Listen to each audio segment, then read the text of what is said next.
Muy buenos días, llegamos al jueves 4 de marzo. Mire qué rápido va avanzando la semana, ya el cuarto día de la semana laboral. Ya próximamente vamos a estar en ese fin de semana disfrutando en casa, en familia o con amigos, pero siempre respetando las medidas de bioseguridad. En esta ocasión, en esta nueva emisión de este programa Voto Joven, queremos seguir analizando qué pasó este 28 de febrero, qué nos depara como país luego de que toda la población, o mejor dicho, el 51% del padrón electoral, que eran más de 5.3 millones de personas que podían ejercer el sufragio, fueron a votar. Y se ha decidido qué es lo que se pretende y qué es el rumbo que va a trazar nuestro país gracias al voto de cada uno de nosotros como ciudadanos. En esta mañana tenemos a nuestro invitado, él es ex candidato a alcalde del partido PCN por el municipio de Mexicanos, uno de los 19 de San Salvador, que de igual forma se pintó de celeste. Él es Carlos Ramos. Bienvenido, buenos días. Muy buenos días, muchas gracias por la invitación. Pues aquí estamos, a ver si podemos hablar un poco de la parte de cómo fue esta festividad del 28 de febrero. Carlos, primero hablemos de usted.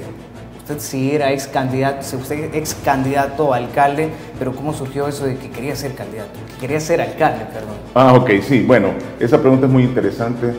Y primero agradecerle a Dios la oportunidad que me dieron y otra que el Instituto Político haya abierto las puertas para yo poder ejercerme y crecer en él.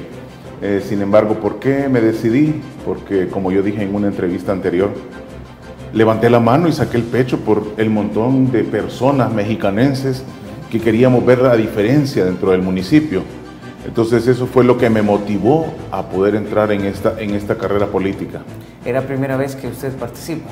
Primera vez que yo participo. ¿Anteriormente no había estado en otra institución política? No, no había estado en ninguna institución política. Es primera vez que yo corría por un instituto en una contienda como esta. ¿Y usted ya se veía simpatizante con el PCN o cómo fue que llegó a este instituto político? No, fíjense que, bueno, mi profesión, soy licenciado en Ciencias Políticas. Y presenté mi información curricular a un amigo y me dijo, yo conozco a alguien en un instituto político, le voy a llevar tu información a ver qué les parece. Y así fue como me llamaron y ya en una reunión con ellos pues vi cuáles eran sus valores, su misión, su visión y les presenté la mía, mi visión y mi visión personal y logramos hacer un clic en ese aspecto y así fue como me abrieron las puertas a yo poder ser el representativo dentro del municipio de Mexicanos. Ok, y usted de una sola vez se dijo, acepto, quiero. No, lo llevé a consenso a mi familia, Okay, lo platiqué perfecto, con mi familia. Perfecto. Les dije, fíjense que se ha presentado la oportunidad de que yo puedo correr por la silla edilicia de nuestro municipio. Y me dijeron, démosle, o sea, en conjunto, hagámoslo como familia. Y así fue como aceptamos, y lo digo aceptamos, y nos tiramos a la contienda. Carlos, y durante la campaña electoral, ¿hubo bastante apoyo de los mexicanenses?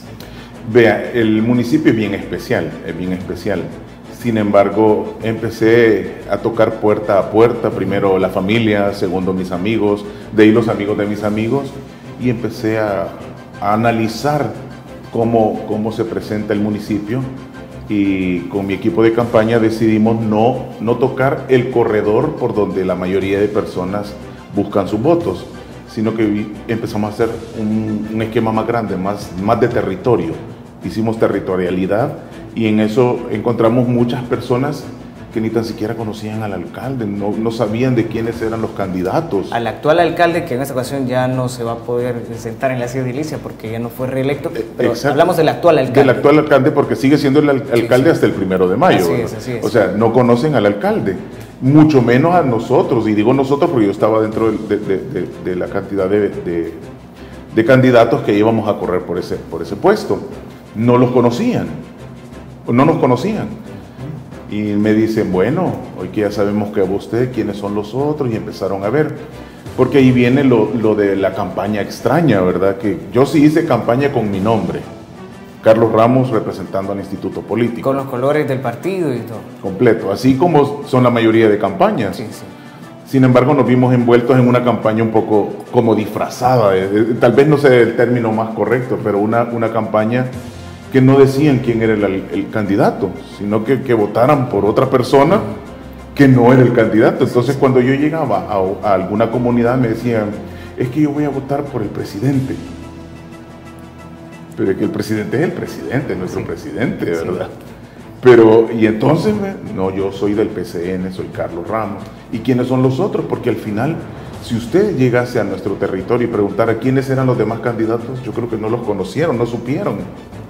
Por la campaña extensa que hubo de parte del gobierno en ese tipo de situaciones. Que de hecho, si se analiza desde un punto de vista de la complejidad o la protuberancia de las campañas electorales, creo que esa fue la más vista. Claro, claro. Porque de los otros partidos fue mínima. ¿La suya cómo fue? Mínima, porque primero no hubo un acompañamiento por la deuda política. O sea, todo fueron por recursos propios, luchando con lo que se podía, tratando de llevar una plataforma que se adecuara al municipio. Y sin embargo, de lo que yo pude hacer con mis manos a una campaña tan extensa como la que usted está mencionando, fue mínima en realidad. Ok, perfecto, Carlos. Vamos a analizar los datos en el municipio, pero antes veamos cómo fue o cuál es su análisis en cuanto al día que se esperaba ya, el 28 de febrero. ¿Qué pasó en los centros de votación? ¿Cómo vio usted eso? Bueno, en los centros de votación que yo más o menos pude indagar y algunos que me tenían informado, sí hubo una afluencia grande. Definitivamente la gente, por lo menos se veía afuera, porque con las medidas de bioseguridad que se tomaron, adentro había muy poca gente. Sí. Sin embargo, el hacinamiento y la población de las personas estuvo afuera. Entonces, esa parte no la entendí, pero bien. Se abocó muchas personas a votar, muchas fueron sin colorido. Yo soy bien honesto, en algunas calles que yo pude circular, las personas andaban completamente de civil, nadie andaba con coloridos. Y sin embargo, se dieron varios problemas, por lo menos en el municipio de Mexicanos. Se abrieron tarde algunos centros de votación. Pero eso fue casi a nivel nacional. Sí, pero como usted me mencionaba, de Mexicanos, en el municipio de Mexicanos, yo doy fe de que muchos centros de votación se abrieron tarde y se dieron otro tipo de problemas en el transcurso del ejercicio. Pero el principal fue, iniciando la fiesta, la tardanza en la apertura. Ese fue el principal. En este caso, si estamos hablando del municipio de Mexicanos, como le decía, ¿verdad? A nivel nacional se dieron estos problemas. Hubo diferentes factores que generó estos problemas de la apertura tarde de los centros de votación. Uno de ellos era el que no se ponía de acuerdo en quién iba a estar representando en la mesa en cuanto a las coaliciones. No había una definición de quién iba a estar sentado. Y otro caso fue las credenciales que nos entregaron a dos partidos. En este caso, en el municipio, ¿qué problemas fueron los que se vieron para que no se abrieran los centros de votación? Tengo conocimiento que uno de los principales fue que un partido político quería tener 2 representantes dentro de la mesa. Ese fue uno de los principales. Entonces se me informó de algunos de ellos que de un solo partido querían tener 2. ¿De un solo partido? De un solo partido, no, dos representativos por mesa. No una coalición. No. Un solo partido. Un solo partido. Ese fue el primero. El segundo de los casos que me pude dar cuenta también fue que las credenciales, como usted mencionaba, no llegaron a tiempo. En unos centros de votación ahí en el municipio habían vigilantes y habían otras personas que iban llegando a las 11 de la mañana que apenas les habían entregado sus credenciales. Entonces esa parte se puso conflictiva, ¿verdad? Porque ya era demasiado tarde. Sí. Y ahí hablamos de que no se logró abrir a la hora, se abrió más tarde en la mayoría de los centros de votación. Así fue. Carlos, entonces ahora hagamos el análisis según los datos preliminares ofrecidos por el Tribunal Supremo Electoral, da como ganador al candidato de Nuevas Ideas en el municipio. ¿Cómo podemos ver esto? Alguien me decía, por cierto, el día de ayer, ¿cómo este señor logró ganar si no hizo ni campaña? Pues, como no hizo campaña. No hizo campaña, dicen las personas, ¿verdad? Yo hice la mía y puedo dar fe de la mía. Sí. Pero los comentarios de las personas es, no hizo campaña, ¿cómo fue que ganó, verdad? Entonces yo le digo, pues, habría que analizar, son datos todavía preliminares porque sí. Vamos iniciando apenas el escrutinio final. Entonces, preliminarmente dan como ganador a Nuevas Ideas, ¿sí? ¿Cómo? Pues yo creo que la afluencia de votantes, como yo mencionaba, no tuvieron un colorido y llegaron a votar por él. La única lógica que me da, ¿verdad? No queriendo pensar mal, porque no es mi intención. Sí, sí. Pero en este caso, si analizamos que el actual alcalde, no sé si tiene el dato de cuántos periodos lleva el alcalde del frente. El actual alcalde con este que está terminando serían 2 periodos. 2 periodos, estamos hablando de 6 años. Entonces, si analizamos los datos preliminares, por cierto, ¿verdad?, del Tribunal Supremo Electoral, el actual alcalde que va de salida alcanzó alrededor de 5.000 votos. Una diferencia bastante mínima, mejor dicho, bastante grande en cuanto a los votos que obtuvo el candidato de Nuevas Ideas, que son alrededor de 47.000. Esos datos son preliminares hasta donde yo sé. No sé si es la última tabla que el Tribunal Supremo Electoral ha subido, no sé si usted tiene ese dato, pero sí, así se veía la tendencia. Sin embargo, si nosotros retrocedemos en la historia, el actual alcalde, creo que en el anterior ejercicio, ganó con 27.000 votos más o menos, un poquitito más, 27.000, 28.000 votos. Y hoy me menciona que en el último dato estadístico que ha sacado el Tribunal Supremo Electoral, lleva 5.000 votos. Sí, sí, casi 6.000. Casi 6.000 votos. ¿Sí? Entonces yo creo que todavía estamos muy prematuramente tocando ese tema, ¿verdad? Pero sin embargo son los últimos datos. Sí, porque si estamos hablando de los datos preliminares es una ventaja abismal. Claro, de 6.000 votos que dice que tiene. De 6.000 a 45, 47 que tiene las Nuevas Ideas. Sí, sí. Es increíble. Sí. Y en su caso, Carlos, ¿qué pasó acá? Bueno, gracias a Dios, y eso quiero agradecerle a la población que me tuvo a bien escuchar mi plataforma política, que analizaron la forma en que yo quise llevarle el desarrollo al municipio, y a todas esas personas que votaron por mí, agradecerles. Sí, porque en ese caso fueron, según los datos preliminares, ¿verdad?, alrededor de casi 700 votos. Sí, casi 700 votos, sí. Los que obtuvo Carlos. Sí. ¿Cómo podemos analizar esto? Sí hubo apoyo, un pequeño apoyo, pero sí hubo. Sí, o sea, la población escuchó. Como yo le dije, eso fue que salió de mis manos. El partido también, por la misma situación, no dio apoyo a sus candidatos. Entonces, yo sí me acerqué a la gente, yo sí caminé el territorio. Esas son personas que escucharon y vieron mi plataforma y dijeron, es diferente, quiero algo diferente para todas las personas que vivimos ahora y las nuevas generaciones, porque mi idea de modernizar el municipio era llevarle desarrollo a futuro. No el deber ser, como dicen todos, de aplanar las calles y el alumbrado y la basura, eso es el día a día. No, dejar algo que fuera para las nuevas generaciones. La modernización de los mercados, la modernización del centro de mexicanos, hacer una plaza central de mexicanos que nos dé identidad, darle identidad a la yuca, que es muy importante en mexicanos, o fue muy importante, descentralizar los servicios de la alcaldía y llevarlos a la población.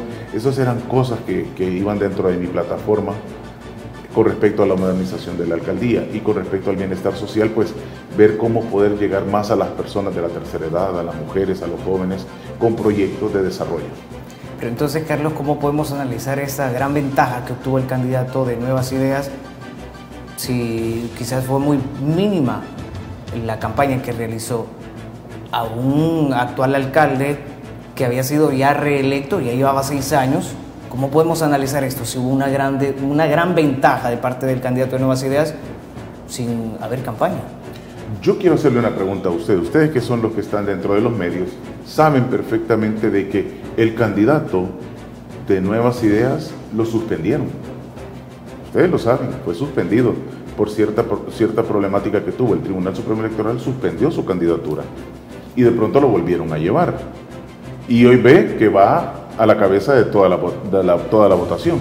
Sí, de hecho en redes sociales se proclama alcalde electo. Sí, en la mayoría de las redes que yo también lo he visto, ya se proclamó el ganador a la alcaldía. Ok, perfecto. Tenemos que hacer la primera pausa, Carlos, pero al regresar quiero preguntarle entonces cómo quedan estos partidos tradicionales, estos partidos que en su tiempo y hasta ahora tenían la mayoría de diputados, la mayoría de alcaldías. Pero ¿qué habrá pasado? ¿Será que le dieron la espalda a la población? Ya volvemos.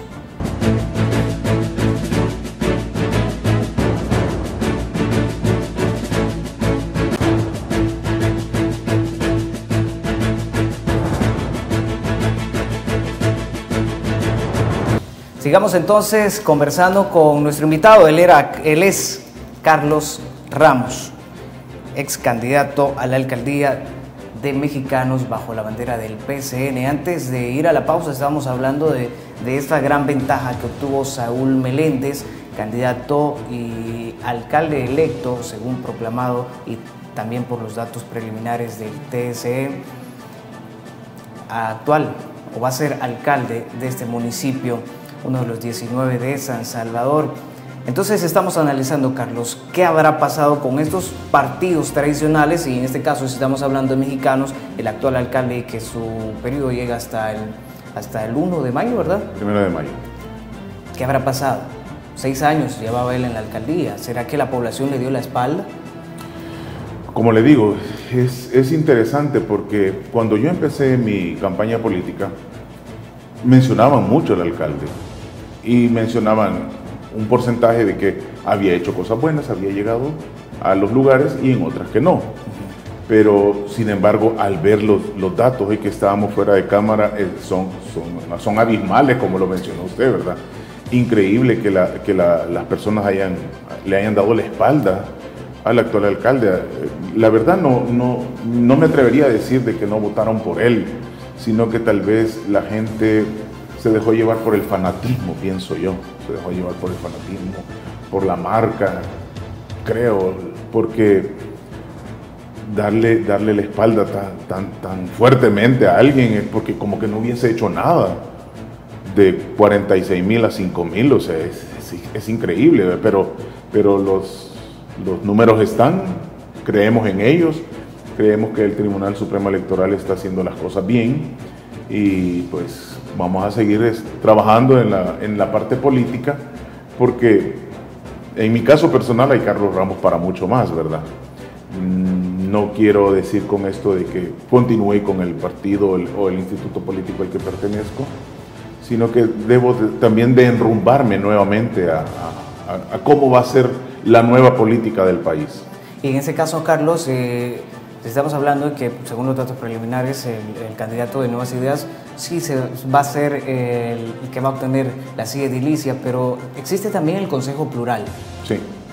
¿Se va a buscar la participación o cómo se hace en este proceso? Sí, todavía como estamos con datos preliminares a la hora de conformar el consejo, pues al de otros partidos también se van llenando esos espacios. Creo yo que tal vez podríamos estar ya haciendo desde esa pequeña trinchera nuestra labor. Ok, perfecto. Carlos, en su momento antes del 28 de febrero, la llegada del día tan esperado, se proclamaba que habría un fraude electoral. Sin embargo, ¿cómo es el análisis que tenemos de las declaraciones que dio el fiscal general de la República hace unos días, en donde dijo fue transparente el proceso? Se dieron ciertos problemas, ¿verdad? Con los ejercicios que se hicieron sobre las pruebas para montar ya la fecha, que el sistema no funcionaba, que el sistema se desconectaba, que el sistema no mandaba la información, pero ya en el día sí me di cuenta de algunos casos que mencionaron que se quedaron sin tinta. Sí. Que yo creo que ese es el punto más grande de esa problemática. En otra que estaban enviando la información y tal vez a media información se cortaba y había que volver a enviar la información. Pero sin embargo yo creo que eso del fraude ha quedado como en un segundo plano en este momento. Pienso que las cosas se han hecho con transparencia y hay que esperar. Hoy con el conteo yo creo que sí va a salir más claridad de cómo se presentaron estas situaciones. Sin embargo, se dieron otros problemas dentro de los centros de votación, aparte de la parte informática, ¿verdad? Se dieron otros problemas porque, haciendo un paréntesis, cerca de un centro de votación al que yo tuve información, hubo una persona que disparó. Sí. No sé si habrá salido en alguna noticia, si no se la doy yo. ¿Dentro del centro de votación? No. El centro de votación era el Centro Escolar República de Perú. Ahí siempre Mexicanos. En la casa de enfrente alguien sacó su arma de fuego y empezó a disparar. Acordonaron el área y parece ser que las personas las retiraron. Pero sí, eso se dio en Mexicanos. Wow, y entonces este proceso, según para el fiscal, perdón, se encontraron también unos indicios de alrededor de 8 personas que sí pudieron entrar en delito, ¿verdad? El dato que estaba dando el fiscal era que hubo 8 personas, de las cuales creo que 5 eran por fraude y otras 3, o al revés, no, eran 3 por fraude y 5 por otro tipo de delito. Así es que no sé, pero también tengo otro dato que me mencionaron, volviendo siempre a mexicanos, en el INAM, en el Instituto Nacional Profesor Alberto Maferrer, cerraron la puerta antes de que se llegara la hora de cierre. Y hubo un encuentro. Yo creo que esas noticias sí la sacaron, o por lo menos en las redes la logré ver, que llegó hasta golpes, se llegaron hasta golpes. Entonces son situaciones que no deberían de darse. Ya sabemos que tenemos un horario establecido en el cual nosotros podemos llegar a nuestro centro de votación. Pasando eso, sí, pues la misma gente sabe está cerrado. Pero que hayan querido cerrar los centros de votación antes del tiempo, me parece que no iba de acuerdo. Incluso hubo también una confusión porque en ese caso, aplicando las medidas de bioseguridad por la pandemia, se hacía una fila afuera del centro de votación. La ley dice que todo aquel que está dentro del centro de votación, pasadas las 5 se cierran las puertas, pues todos aquellos que están adentro pueden ejercer el sufragio. Pero en este caso la fila estaba afuera. Esto me imagino que se dio igual aquí en Mexicanos. Claro, es que, como le decía anteriormente, dentro del centro de votación había poca gente, porque toda la gente la tenían afuera. Así es. Entonces, ya llegada la hora, podían haber analizado, bueno, tenemos tanta gente afuera que no la podemos tener dentro, pero cerramos la puerta. Entonces, ahí es donde como que no cuadró la situación, ¿verdad? Hubieran dicho, bueno, hasta tal persona podemos dejar entrar para que ellos puedan emitir su sufragio y continuar con esto, pero no, cerraron la puerta y la gente ya no pudo entrar. El fiscal general también, Raúl Melara, tachaba como falta de una incompetencia de parte del TSE al haberse dado todos esos problemas desde el inicio de la jornada, desde no aperturar los centros de votación a las 7, sino que pasaban a las 9 en algunos lugares, la falta de tinta indeleble, la falta de los paquetes electorales que llegaran a los centros de votación y también ya al final de la jornada de cerrar los centros de votación, incluso la falta de coordinación con lo que estábamos mencionando de las personas que estaban afuera haciendo la fila por querer entrar. Entonces, ¿cómo analizamos entonces el Tribunal Supremo Electoral? Ya juramentó a las personas que van, el equipo que va a conformar el escrutinio final, sí. Pero ¿cómo vemos nosotros entonces al tribunal? Pues yo creo que él trató de ser transparente. No sé si verdaderamente las personas que tenían a cargo esos centros de votación fueron los que se dieron con ese tipo de problema, porque sí los paquetes electorales llegaron tarde.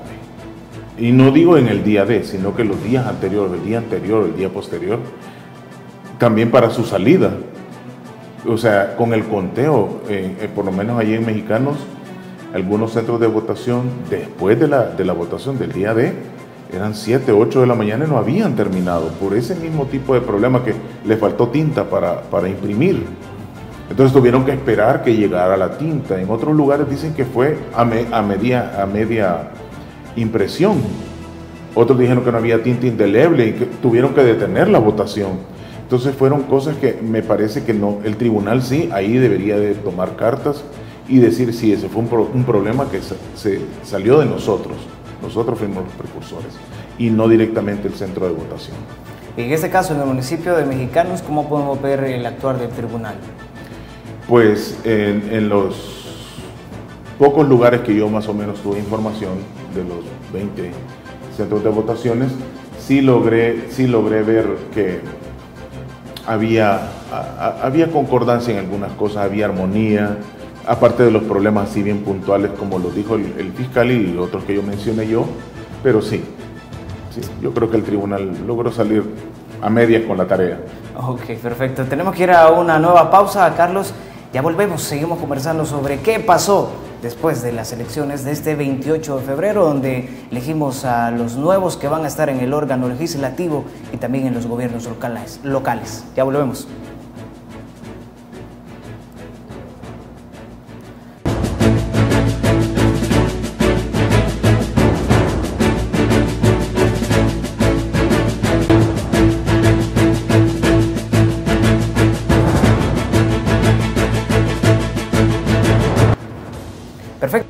Comenzamos entonces analizando qué pasó el 28 de febrero y qué nos depara a nosotros como salvadoreños. Ya analizamos con Carlos Ramos, él es ex candidato a la alcaldía de Mexicanos bajo el partido del PCN. Pero Carlos, nos trasladamos ahora a la legislatura. Según datos preliminares, estamos hablando que el partido Nuevas Ideas obtendría una mayoría calificada, 56 diputados dentro del Parlamento. ¿Cómo podemos ver esto, Carlos? Bueno, haciendo historia, yo recuerdo que el PDC en su momento también tuvo algo como esto. La aplanadora verde. Sí, hoy no sé si será aplanadora o cómo le van a decir, ¿verdad? Sin embargo, ya los números están casi claros de que la Asamblea va a estar en total poder del partido Nuevas Ideas. Ellos en algunos casos tuvieron también alianzas con Gana. Otras con CD también. Y otras con Cambio Democrático. Entonces, yo creo que todavía van a ser más, porque si usted menciona que tenemos 56. Sí, estos son datos preliminares. Ese es el último dato que tira el Tribunal Supremo Electoral. Es, 56 diputados.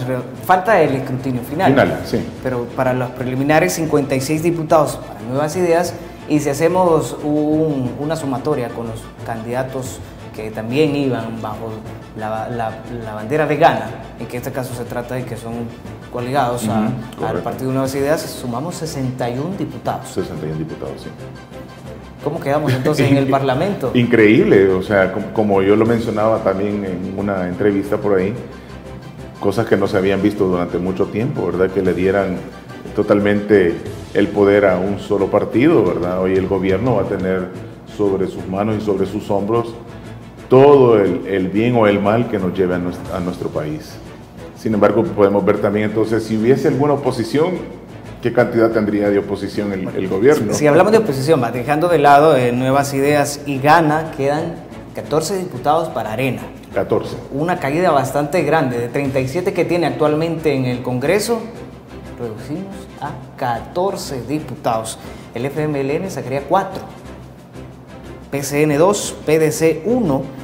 Y aquí viene algo bastante peculiar, en contienda electoral. Bueno, en este caso, Vamos ya había participado en las presidenciales, pero sí, hoy en las legislativas alcanzó un diputado, igual que en nuestro tiempo, un diputado. Un diputado, sí. Estamos hablando que serían 23, una oposición. La oposición sería de 23, mínima a 61, mínima. Por eso mencionaba de que el gobierno va a tener totalmente el poder total. Recordémonos que después vienen las elecciones de segundo grado, ¿verdad? Así es. Exactamente por eso. ¿Qué podemos esperar de entonces de esta mayoría calificada en la Asamblea Legislativa? Interesante pregunta. Pues como salvadoreño le espero de que el gobierno haga lo mejor por nuestro país, porque hoy sí tiene todo en sus manos. Hoy ya no puede decir de que no me dieron un centavo ni partido por la mitad, porque eso usted lo pudo ver en las redes en todas partes. Hoy él va a poder tener todo el aparataje que lleva a un bien o a un mal a una nación. El día martes estábamos conversando también con Eduardo Escobar, él es el director ejecutivo de Acción Ciudadana, y conversábamos sobre esto mismo. ¿Qué nos depara o qué depara del Parlamento Legislativo el que haya esta cantidad de diputados en la Asamblea? Él nos mencionaba que era bastante complicado porque se vienen, lo que usted mencionó, las elecciones de segundo grado, que podrían ser viciadas por decisiones, o en este caso se elijan aquellos que sean afines al partido también. ¿Cree que se pueda ver esto?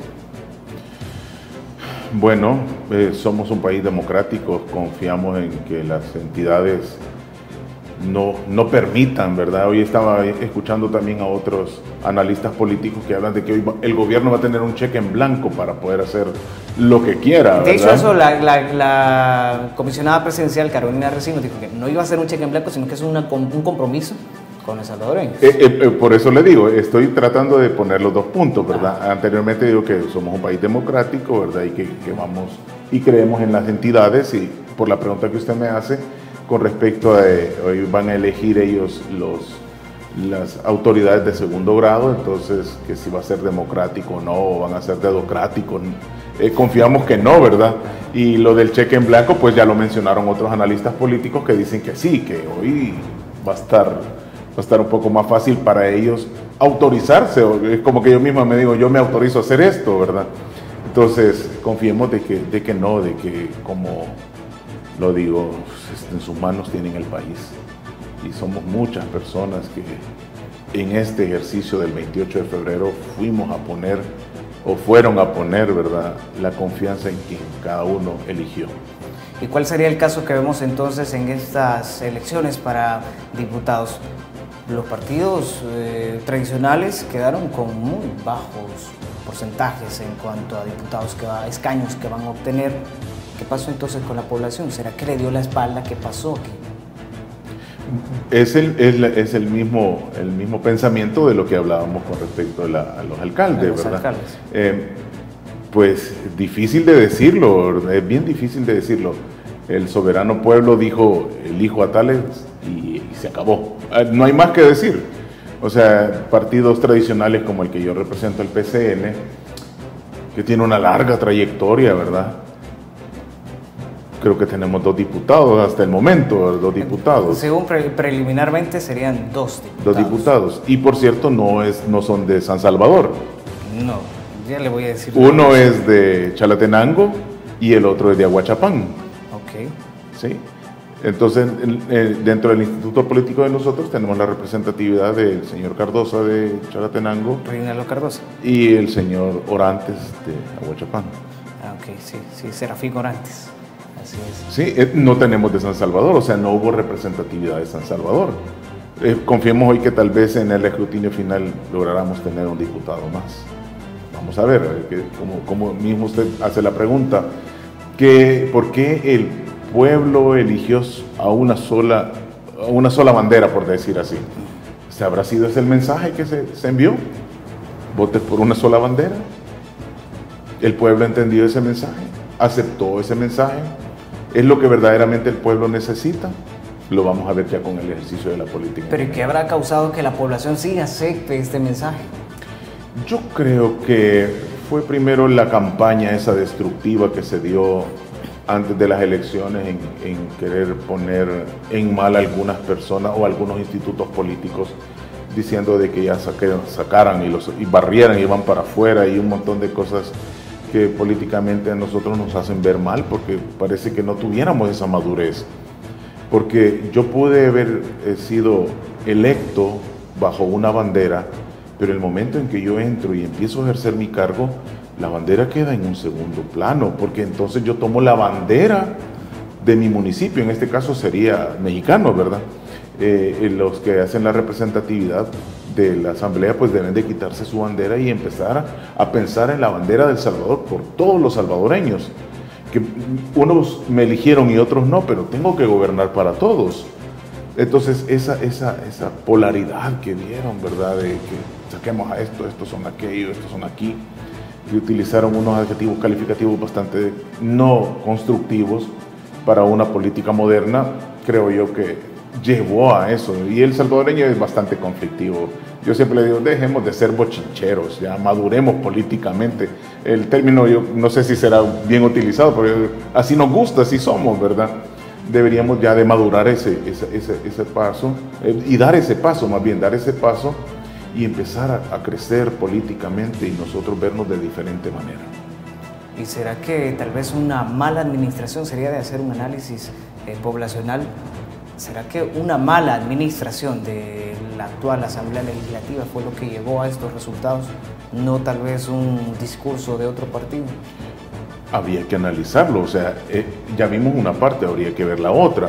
Habría que ver, usted analice si la legislatura estuvo de acorde a las necesidades que tuvo el país, más hoy que estuvimos atravesando una pandemia, una situación bien difícil que fue mundial, no solo en El Salvador. El Salvador se vio bien involucrado en este tipo de situación, primero porque somos un país pobre, pero no en riqueza, sino que somos pobres en conocimiento. Entonces, no sé si verdaderamente también los medios tienen mucho que ver en esto. pero sí yo creo que la Asamblea Legislativa trabajó en su momento en lo que debía haber hecho. No sé si el gobierno, por decirlo así, el Ejecutivo, tomó a bien aliarse para poder sacar al país adelante. Y lo que vimos, por lo menos en mi caso personal como salvadoreño, yo veía ese conflicto entre un poder y otro, y al final ya no eran los dos poderes, sino que los tres poderes se vieron involucrados en este conflicto. Ya estaba el Ejecutivo, el Legislativo y el Judicial en un solo problema. Entonces, ¿qué mensaje pudimos dar? Que teníamos muy poca gobernabilidad. Y al final quien sufrió ese tipo de situaciones fue el pueblo. Fue el pueblo, fuimos nosotros. Que si bien se nos dio canasta solidaria, se nos dieron los $300, pero ese fue un pequeño paliativo. Pero a futuro, ¿cómo salimos? ¿Cómo vamos? ¿Dónde estamos enrumbados? Habría que ver ahora con el cambio de gobierno, que ya ellos van a tener todo sobre sus manos y no van a poder venir a quejarse de que ellos eran la oposición y que no querían que me dieran esto y no me dieron lo otro, y al final el pueblo fue el que sufrió. Vamos a ver si ahora, con este tipo de nueva gobernabilidad que va a tener con carta abierta, vamos a mejorar. Ok, perfecto. Vamos a una nueva pausa. Estamos conversando con Carlos Ramos. Él es ex candidato a la alcaldía de Mexicanos bajo el partido PSN. Si usted está desayunando en compañía de la señal de Agape TV Canal 8, pues buen provecho y no nos cambie, que ya volvemos con más.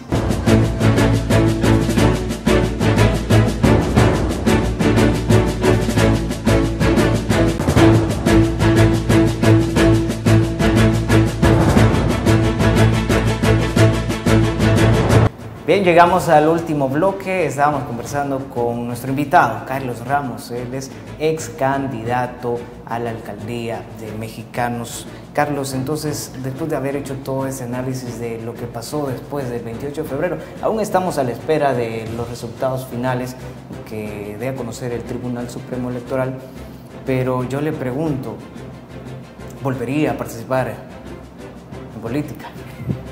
Muy buena pregunta. Sí, fíjese, como yo lo mencioné en un bloque anterior, hay Carlos para más. Sí debo de tener bien claro cuál va a ser mi futuro político, porque quiero seguir luchando por ideales a salvadoreños que se merecen un mejor país. Y yo invito a personas como usted, jóvenes, que deberían de entrar en este tipo de contiendas, ejercicios, porque deben de aprender también, no solo dejarnos llevar. Hay muchos jóvenes por fanatismo que se han dejado llevar y podemos ver situaciones como las que hemos estado analizando. No, los jóvenes deben de primero estudiar y segundo de tener bien claro qué futuro quiero yo para mi país. Entonces, mi edad con respecto a la suya, imagínense, yo quiero un mejor país para terminar mi vida y que mis hijos y los hijos de mis hijos tengan un mejor El Salvador. ¿Qué experiencia le dejó esta candidatura? Interesante. Lo que más puedo agradecer es el calor de mi municipio, el calor de esas personas que de una u otra manera estaban pidiendo cambios, estaban pidiendo tener protagonismo, poder tener desarrollo, y a ellos y por ellos me debió involucrado en esta situación de ser político. Y seguiré luchando desde donde pueda por seguir los ideales de las personas que no son escuchadas. A pesar de no haber llegado a la sede edilicia, Carlos, usted va a seguir luchando. Seguiré luchando, como le digo, de cualquier trinchera, desde cualquier punto, seguiré luchando por los que dicen por ahí que no tienen voz. Perfecto. Que somos muchos, somos muchos. Y desde ese punto donde usted va a seguir luchando, como me dice, ¿qué le podemos decir a aquellos jóvenes? Porque acá han venido jóvenes que dicen, yo me quiero involucrar más en la política, quiero quizás hasta buscar una candidatura. Una vez vino una señorita y nos dijo que ella buscaría una candidatura, pero ella independiente. ¿Qué le podemos decir a todos aquellos jóvenes que tal vez están ahí con las puertas como semiabiertas para decir, ¿le entro o no le entro a esto? Como menciono, ustedes que son jóvenes, lo primero que deben de hacer, y eso es como parte principal que yo les doy como un consejo, estudien, prepárense los jóvenes, porque el futuro es bien incierto y la política y el desarrollo de las sociedades va cambiando. Entonces, nosotros podemos traspolar y decir, bueno, la política hace 20 años era de una forma, hace 40 años era de otra forma, pero hoy los jóvenes, estos millennials y todas esas cosas, tienen otra forma de ver y tienen otro tipo de necesidades que tal vez las personas mayores ya no las vemos. Entonces, conjunto a esto, la tecnología y muchas más cosas, los jóvenes deben de prepararse y ver en ellos, en ustedes mismos, que pueden ser el futuro de un mejor país. Yo invito que si son partidarios o no partidarios o independientes, que también lo hagan, que luchen por esa idea, por esos ideales, por ese ímpetu de ser políticos, pero no de politiquería, sino que verdaderos políticos que tengan un pensar y un desarrollo para que las nuevas y nuevas generaciones vayan desarrollándose también. Perfecto, Carlos, ya para ir finalizando, ¿qué podemos esperar entonces como todos, como salvadoreños, en esta nueva etapa que va a vivir el país? Bueno, primero, como yo siempre he dicho, tengamos fe y esperanza, confiemos en que las personas que se han elegido para llevar la gobernabilidad de nuestro país hagan lo mejor, porque somos millones de personas que vamos a estar en sus manos, y confiemos de que nuestro Supremo Señor los ilumine y El Salvador salga adelante. Y para los que residen en el municipio de Mexicanos, ¿qué le podemos decir? Bueno, que por ahí voy a andar, voy a seguir trabajando desde donde yo puedo. Los invito, yo tengo una plataforma bien interesante donde yo ayudo a los emprendedores de Mexicanos y de otras partes, de otros municipios, que se llama Todo Blue. Todo Blue. Todo Blue. ¿Y eso lo podemos buscar en redes sociales? En redes sociales, está en Facebook. Yo hago un Todo Blue todos los miércoles a las 8 de la noche, donde yo ayudo a todos estos emprendedores, estos jóvenes que tienen ese ideal, ese potencial de querer seguir adelante, a que me busquen, que me escriban. Me pueden hallar como Todo Blue, ahí me pueden escribir, y con el mayor de los gustos, desde esa pequeña trinchera, como yo, desde ese pequeño lugar, seguiremos adelante empujando a nuestros municipios mexicanos. Mire qué interesante, cualquier emprendedor puede buscar eso, hay que tener algunos requisitos. No, ellos me escriben y nos ponemos en comunicación con ellos y empezamos a platicar, y lo invitamos a que lleve su emprendedurismo, lo presente, y él se vaya pudiendo hacer un amplio espectro de lo que puede ofrecer, ese abanico de oportunidades que tienen las personas, que lo demuestren. Y no solo de Mexicanos, estamos abiertos a todas las personas que quieran llegar a nuestro programa, que es una pequeña plataforma para seguir adelante. Así que hay Carlos Ramos para más. Esto y mucho más. Ok, perfecto. Carlos, gracias por estar con nosotros en esta mañana, hombre. No, el agradecido soy yo, y agradecerle al pueblo salvadoreño y principalmente a mis hermanos mexicanenses que tuvieron a bien darme ese voto. Esperemos que el conteo nos ayude un poco más y poder también llegar a la alcaldía, y desde ahí hacer nuestra parte laboral en la que ustedes ya saben que yo quiero trabajar. Perfecto, gracias nuevamente, Carlos, por estar con nosotros. Gracias a ustedes. Y por supuesto a usted, amigo televidente, gracias por estar siempre pendiente de la señal positiva de Canal 8 y de este programa producido por Mix de Medio. En la próxima emisión vamos a estar analizando y esperemos ya tener los datos finales que proporcione el Tribunal Supremo Electoral, para hoy sí tener bien definido cómo el país va a seguir adelante, gracias al voto de cada uno de nosotros que ejercimos el sufragio. Gracias por habernos acompañado, será hasta la próxima. Por favor, cuídese.